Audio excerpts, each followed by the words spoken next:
Hi everyone, welcome back to another episode of Spectator Sports. This is Sebastian Fonseca. We have another loaded episode for you guys today, but before we get into it, you guys know what to do. Like the video, subscribe to the channel if you haven't done so already. Take a look at our Instagram and TikTok pages, and for my Spotify listeners, if you gave us a 5-star review, that would make a massive difference on that platform. All links are in the description. It's pretty clear that for the 76ers to advance against the Boston Celtics, they're gonna need Houston James Harden, and in their two victories he turned back the clock and showed shades of that James Harden that we knew and loved in Houston. In both games he went over 40 points, and especially in game 1 did it without Joel Embiid. As we know, Joel missed the beginning of this series due to that lingering knee injury that he suffered against the Brooklyn Nets. They elected to hold him out.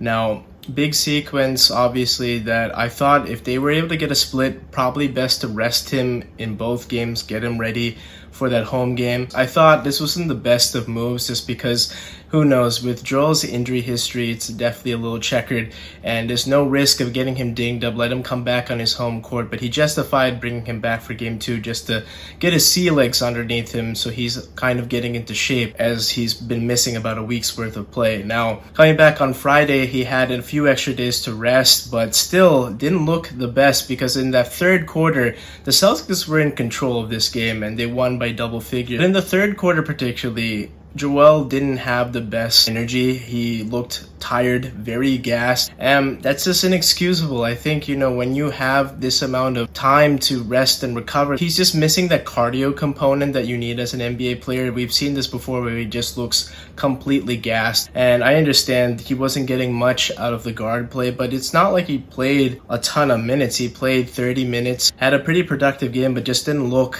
like himself. And going to the Sixers guards, James Harden in game 2 and game 3 just looked putrid. 2 out of 14 in game 2, 3 out of 14 in game 3. Yeah, again, he gets those assists and he gets some points from the free throw line, but not a lot of impact there. And there was a lot of times where he just looked timid to shoot, and I'm not really sure what happened there. We remember in game 1 he had that big performance was because there was no expectations. Just like in 2015 where he set that career high of 45 points against the Golden State Warriors. The Rockets were down already 3-0, and Steph missed the tail end of that game because he got hurt, and that was no expectations there. Similarly to this, nobody expected the Sixers to win this game. I myself thought the Sixers were going to get pummeled because they don't have enough offense. They handle business, and that's great credit to them, but the consistency that I need out of James Harden needs to be there. And as that number 2 player, you're going to have to be there providing about 20 points a game to help Joel, who needs consistently about 30 points a game. And in game 4,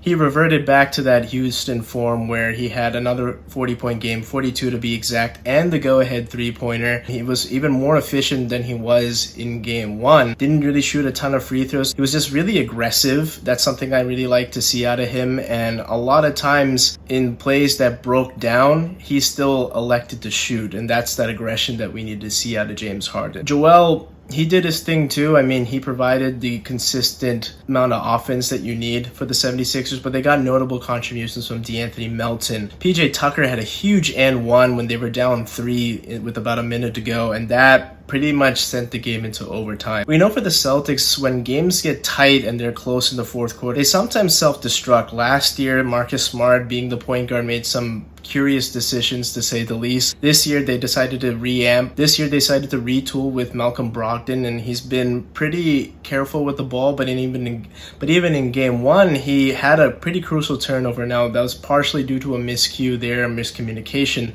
but still there's just some crucial turnovers when the game is tight and late. The Celtics just can't seem to get over the hump, and they saw that in game 4. In game 4 they had a couple opportunities to at least tie or take the lead, just couldn't get the job done. You had to settle for a Marcus Smart three-pointer. I'm not the biggest fan of Marcus Smart taking the last shot, and also Jaylen Brown just didn't really assert himself in game 4. He only took 3 shots in overtime in the fourth quarter combined. He was really hot to start, but just kind of faded in terms of that aggression, and that's what you need out of the Celtics. Either Tatum or Jaylen Brown. Those are the 2 guys I definitely want to see take that last shot. But in overtime, the Sixers got it done.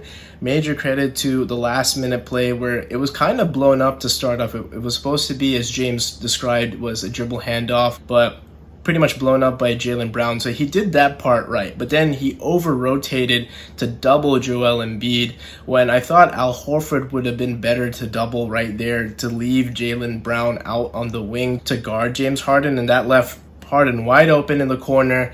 And he switched it, and that was the difference in the game because it was really poor management on the other side when Joe Mazzulla didn't call the timeout. I do agree with that. I think when you're in the flow of things, you can't let the defense get set or game plan for what you think the offense is going to do. Let them play off the back foot. They had a couple matchups that they liked, and they just didn't get the look that they wanted because there was way too much dribbling to start and then poor late game execution. Marcus Smart made the three, but it was about a half second too late, and that's this whole late game execution that we need to see out of the Celtics because over the last 2 years they just haven't really been able to get that done. But I do think the series was still going to be a lot longer than I initially expected because I initially predicted the Sixers would lose in 5 games, but major credit to them that they're doing a lot of things without Joel Embiid, and right now it's 50-50. I'll still stick with the Celtics. I think it's going to be a little bit longer. It could be 6 or 7 games. I do still have the Celtics advancing to the Eastern Conference Finals. The Nuggets went into Phoenix up 2-0, and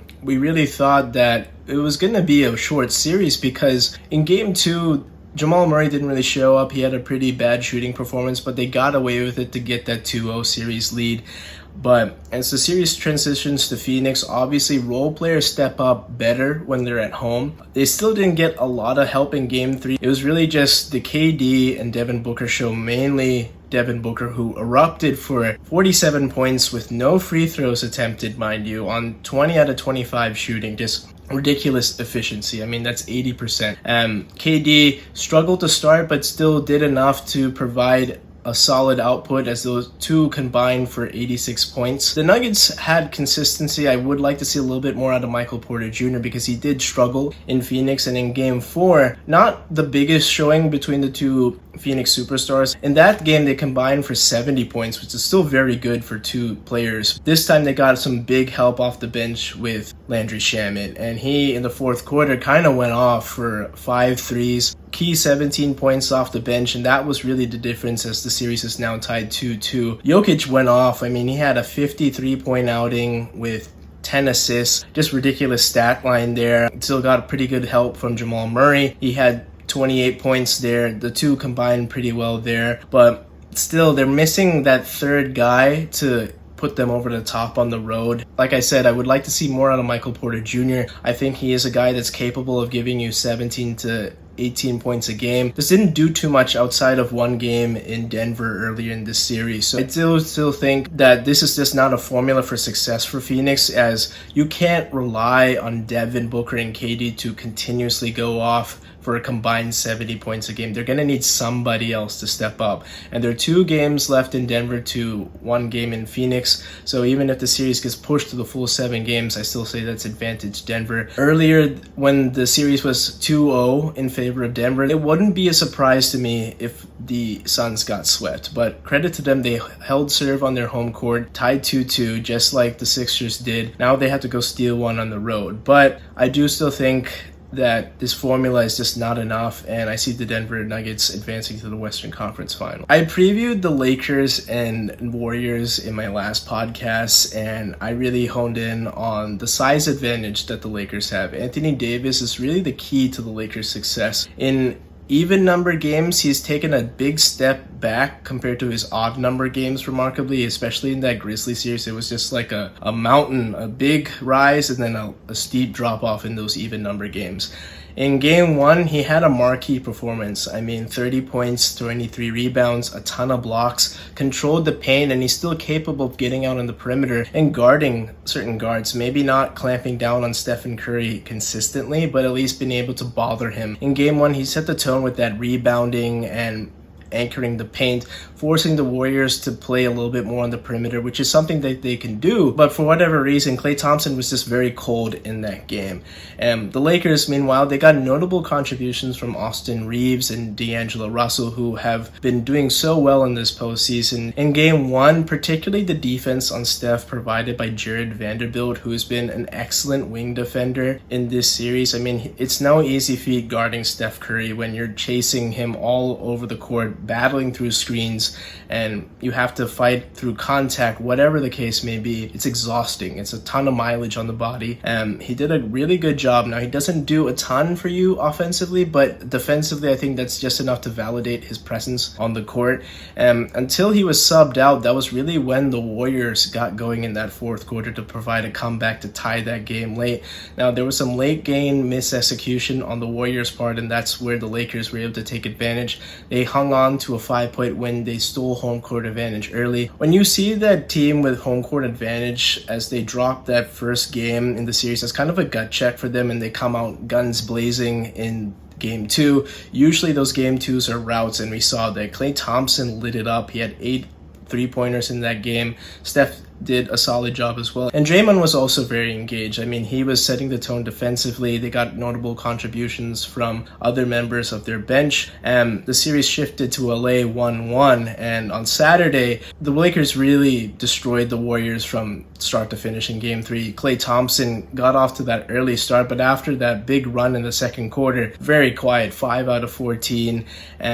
Steph did stuff that he needed to do, but just didn't get a ton of help. Jordan Poole has struggled mightily in this postseason, and those struggles continued in LA. In Game 3, we got a great performance from D'Angelo Russell, and I'm loving his redemption arc. When the Lakers were down 40-29 midway through the second quarter, D'Lo got going. He canned 3 threes to start in the first quarter, and then a couple others in the second quarter. And this spurred a comeback that flipped the script in the Lakers' favor. He set the tone and was the leading scorer by halftime with 21 points. He's doing a little bit more than just outside shooting. He has that little crossover to get into the mid-range area and really be cash from anything inside of 18 feet. After becoming an all-star in Brooklyn, you thought he's finally broken through, but then he got traded to the Golden State Warriors in the Kevin Durant sign-in trade and promptly traded to the Minnesota Timberwolves. And he himself said that they were holding him back. Obviously, you have to take a seat back when you have Anthony Edwards and Cat as the other options in the offense, but still,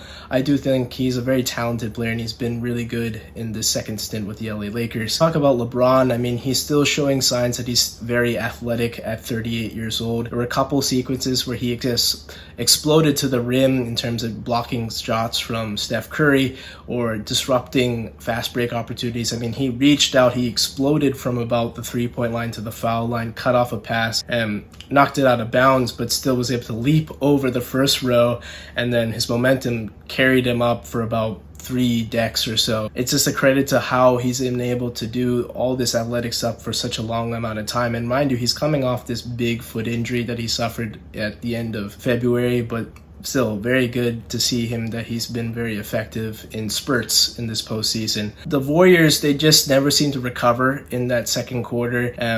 It was pretty much over from there. They lost by 30 points. Steph was okay, but not a lot of impact in this game. Draymond and Klay were pretty bad. Klay Thompson started hot, but didn't really finish strong. And Dre was just not really into the game. He lost composure. He got a technical foul. There was a lot of issues with the Warriors' discipline in Game 3, where we saw texts from other players. We saw defensive 3 seconds. We just saw very poor defense that led to fouls, and that meant that the Lakers were living at the free throw line. And there's been this whole rumor going around that the Lakers are having a free throw disparity. It is actually a fact that they are, but that's just because the Warriors have been playing very poor defense. It's not the refs giving them ticky-tack calls. The Lakers have been getting by Warriors defenders on a consistent basis, and they just can't find a way to do anything to stop them without fouling. In Game 4, there was a huge change in the Warriors' mindset. This time, Steph was more of a facilitator. He had 10 assists in this game, and a lot of that was due to just him being more of a point guard, something that he's not really known to do these days. It's where Draymond's the guy that's been the point forward initiating the offense, but this time it was Steph. And additionally, there was a lineup change this time. Instead, we saw Gary Payton II be inserted into the starting lineup.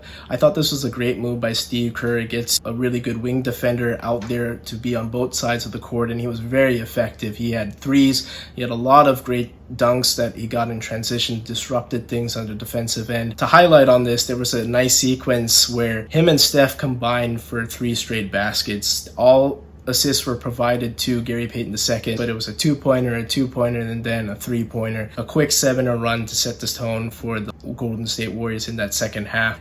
For what I thought might be the defining run to give the Warriors a 2-2 tie heading back into Game 5, but the Lakers stuck with it. Major credit to the whole starting lineup. I mean, with AD, LeBron, Jared Vanderbilt, Austin Reeves, and D'Angelo Russell, they've been doing well as a unit. And particularly, again, we got to see Anthony Davis, where this time they tried to bring him out on the perimeter, but he wasn't doing the best to start. And that's when Steph really carved up the Lakers defense, because when Anthony Davis is pulled from the rim, the lane to the basket is wide open, and he had easy attempts at the rim because he just blew by Anthony Davis because he doesn't have the foot speed. But somehow AD adjusted, and he was a little bit more disciplined in that defense. And in those latter sequences, there was a couple times where Steph couldn't get by AD, and he had to settle for jump shots. They were contested, and shooting over a guy who's almost 7 feet with a very long wingspan is no easy feat. Did his best, but came up short, and certainly came a little bit unraveled towards the latter stages, where we saw him take some bad shots. I didn't like those last 2 jump shots, especially the second one, because it was just very deep. He does have the license. If anybody in this league has the license to take a contested 3 or a deep 3 like that, it's Steph Curry. I think there was another option out there if he just gave it a little bit more time. And then off the jump ball, it seemed like he just panicked. I saw him get the ball out of the scrum and then throw it over his head with nobody behind him. Just really came unraveled there. I don't know what he was trying to do. And now the Warriors are down 3-1. Just one more thing to talk about was with Lonnie Walker. I mean, Lonnie Walker was a guy that fell out of the rotation earlier this year due to injury, and then just lost his spot after Rob Pelinka made a ton of trades. And this time in Game 3, he got some minutes, and we want to call that maybe garbage time because the Lakers were up by a ton, but he was very productive against the Warriors backups at that stage. And Darvin Ham saw something there, and he gave him similar minutes in a much more tightly contested game in Game 4. And I mean, he scored all his points in the fourth quarter. Super clutch. He did things on both ends. He got a key steal and got a tough finish in the lane. He made free throws to ice the game. That's just major credit to him. He was ready for the moment. He didn't get deterred. And now the Lakers are up 3-1 with a chance to go to the Western Conference Finals for the first time in 3 years. I think the Warriors will be able to get Game 5 back to make this a 3-2 deficit, but I don't see the Lakers losing any more games, especially on their home floor. They'll win Game 6 and go back to the Western Conference Finals. From my previous podcast, we left off where the Miami Heat were up 1-0 on the New York Knicks. That was mainly thanks to Jimmy Butler, who had a great Game 1 performance, but towards the tail end of that game, he turned his ankle, so he had to miss Game 2, and this is when the Knicks got all their guys back. Julius Randle was back. Jalen Brunson had additional time to nurse that ankle injury, and then they won Game 2 pretty comfortably to tie up the series at 1 game apiece. As the series shifted to Miami, this is when the series favored Miami. They held serve in Miami on their home court. Great credit to Eric Spoelstra. I mean, he made some good adjustments from Game 2, and Jimmy Butler was back into the lineup for both games, so that was really the difference. The Knicks look like a team that just isn't ready for the moment yet. The Heat are also a veteran team that have just been to an Eastern Conference Finals. They're now 1 game away from returning to the Eastern Conference Finals. That would be their 3rd trip in 5 years. Very impressive in the post-LeBron Miami Heat era there. And I think they're really finding something with Jimmy Butler. Now the question is, how long can this go? Because Jimmy is definitely banged up. The team is still missing a lot of key guys. I don't know how long it will last, because I think that winner of the Sixers-Celtics series would be the representative for the Eastern Conference, despite Miami probably getting to the conference finals. It's been a great season, and I wouldn't be surprised if Jimmy Butler and the Heat prove me wrong again. But I just think they had advantages just because Giannis was out for 2 games, and now they've got the New York Knicks, who just don't seem to have it. I mean, Julius Randle, he's been atrocious this postseason, and even in his entire postseason career, I detailed it a little bit where he hasn't shot consistently above 40%. In this postseason, he's actually shooting below 35%, and that's just not going to get the job done. He doesn't really seem to translate consistent play to the postseason. He just gets deterred very easily. It just seems like his heart is snatched from him, that Jimmy Butler snatched his heart. If he can't go left, he just can't be effective as an offensive player. Takes way too many threes.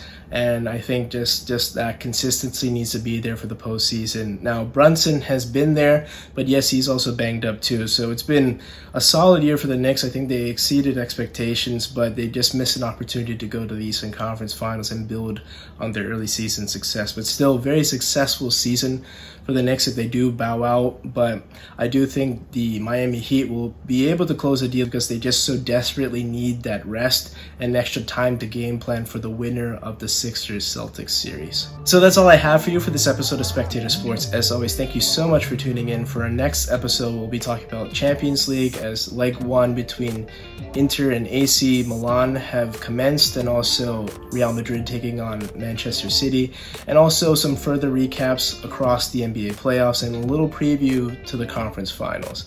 But until next time, as always, take a look at our Instagram and TikTok pages. For my Spotify listeners, give us a 5-star review and like this video, subscribe to the channel if you haven't done so already, and I'll see you on the next one. Take care.